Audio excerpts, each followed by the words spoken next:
Welcome. If you're running a business, you've probably heard that acronym ERP, right? And it's usually followed by this huge, kind of confusing list of modules. Well, today, we're going to pull back the curtain on all of it. We are breaking down exactly what these modules are, and more importantly, how you can build the perfect system for your business, piece by piece. So, you're thinking about upgrading your systems, and bam, you're hit with this question. Do I need finance? What about sales, manufacturing, project management? It's a super common friction point. And, let's be honest, some of that confusion is kind of intentional, but it really doesn't have to be so overwhelming. And this is the big secret. The one thing vendors might not shout from the rooftops. You don't need them all, not even close.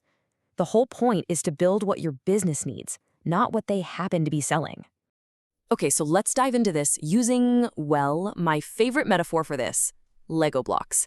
See, an ERP system isn't one giant clunky piece of software. It's really a collection of individual blocks, or modules, and each one has a very specific job. You just pick the blocks you need, snap them together, and they create one single, seamless system for your entire business.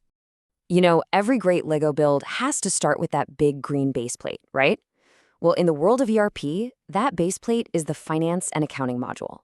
This thing is the central nervous system. It handles everything, from the general ledger, which is just the master record of every transaction, to managing who owes you money, who you owe money to, and then pulling it all together so you can see how you're doing.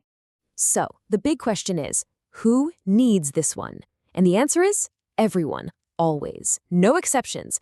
Every single business, I don't care what industry you're in, you start your ERP journey right here. You simply can't have an ERP system without this solid foundation. Okay, foundation's down. Now let's get to the fun stuff, the operations toolkit. And first up is inventory management. If you sell actual physical things, this module is your command center. It gives you a real-time view of what you have, exactly where it is, even across multiple warehouses, and it can even tell you when you're running low and need to reorder. So, is this block for you? Well, let me ask you this. Do you sell physical products? Do you have a warehouse full of stock? Or maybe you're in an industry like food or pharmaceuticals where tracking things like expiry dates isn't just a good idea, it's absolutely critical. If you said yes to any of those, then yep, this module is for you. Okay, but what if you don't just sell things? What if you make them? Well, that's where the manufacturing module snaps into place. This is the block that orchestrates turning raw materials into finished goods. It manages the recipe for your product, that's called a bill of materials, all the way to tracking work as it moves across the shop floor. Yeah, this one's a no-brainer. If manufacturing is in your company's name, you need this module. Period.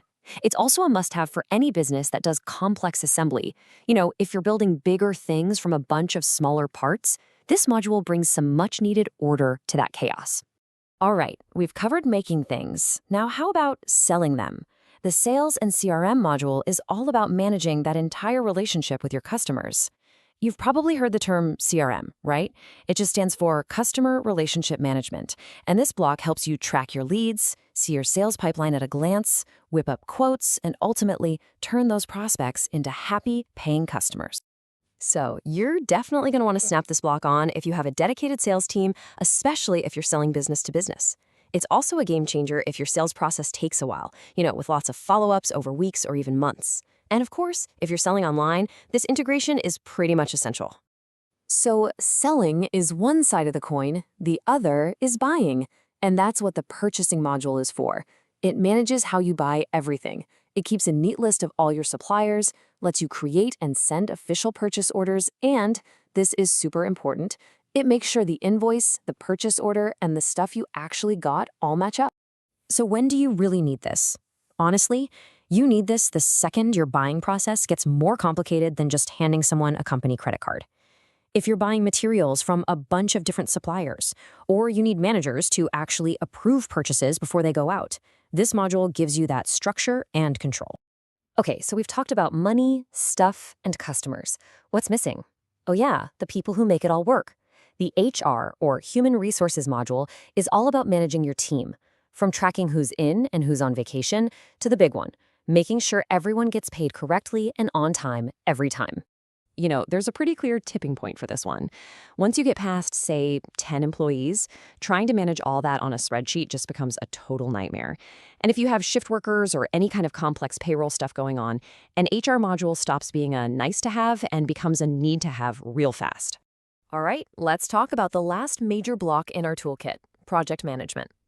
This one is specifically for businesses that deliver a project, not just a product.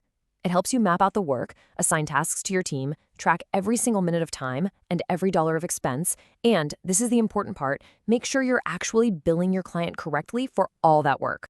So, if your whole business model is built around delivering projects, this isn't just a nice to have, it's absolutely essential. We're talking about consulting firms, IT service companies, construction businesses, creative agencies. For them, knowing if a project is profitable or not is the whole ballgame. Okay, now this is where it all clicks. This is the why.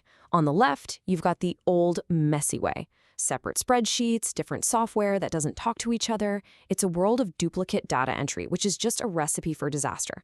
But on the right, that's the ERP way. It's automated, it's integrated, and everyone is working from the single source of truth in real time. So let's walk through how this actually works, because it's pretty magical. So a customer places an order, that's step 1 in the sales module, that instantly tells the inventory module to check stock. If you're out, it can automatically trigger manufacturing or purchasing. Once the item's ready, it gets shipped, and the best part, the finance module automatically creates and sends the invoice. Think about that. No frantic emails, no copy-pasting into spreadsheets, zero manual entry. That right there is the magic of having all your blocks connected. So the big takeaway here is that it's all about finding the right combination for you. You're not trying to buy the entire Lego store, right? You're building a specific model. And as you can see, different businesses build very different systems. A service company might build around finance and project management. A manufacturer is going to have finance, inventory, and manufacturing at its core. It's all about that custom fit. And here's another huge piece of advice. You do not have to build this whole thing overnight. In fact, you probably shouldn't. The smart way is to do it in phases. Start with your foundation.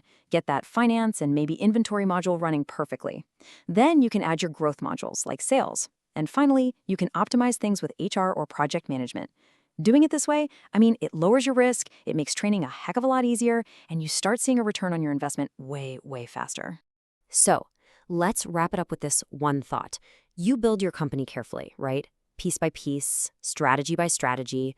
The question you got to ask yourself is, are your internal systems built with that same deliberate block-by-block approach? Or are they holding you back? It's definitely something to think about. Thanks for tuning in.